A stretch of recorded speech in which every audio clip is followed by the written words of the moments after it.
బబులోను నదుల యుద్ధ కూర్చుండి ఉన్నప్పుడు మనము సియోనును జ్ఞాపకము చేసుకొని ఏడ్చుచుంటిమి. వాటి మధ్యనున్న నిరవంజి చెట్లకు మన సితారాలు తగిలించితివి. అచ్చట మనలను చెరగొన్నవారు ఒక కీర్తన పాడుడి అనిరి మనలను బాధించిన వారు.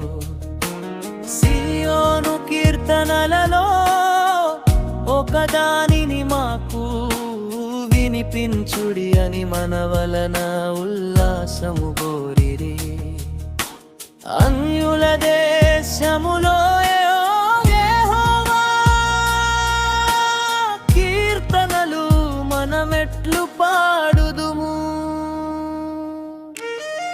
యెరూషలేమా నేను నిన్ను మరచిన ఎడల నా కుడి చేయి తన నేర్పు మరచునుగాక.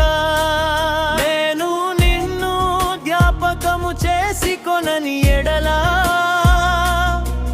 నా ముఖ్య సంతోషము కంటే నేను యెరూషలేమును హెచ్చుగా ఎంచని ఎడల నా నాలుక నా అంగిటికి అంటుకొనుగాక.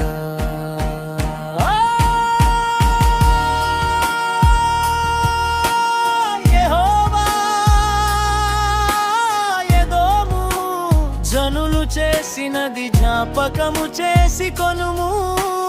యెరూషలేము పాడైన దినమును జ్ఞాపకమునకు తెచ్చుకొనుము. దానిని నాశనము చేయుడి, సమూల ధ్వంసము చేయుడి అని వారు చాటిరి గదా. పాడు చేయబడబోరా బబులోను కుమారి, నీవు మాకు చేసిన క్రియలను బట్టి నీకు ప్రతీకారము చేయువాడు ధన్యుడు.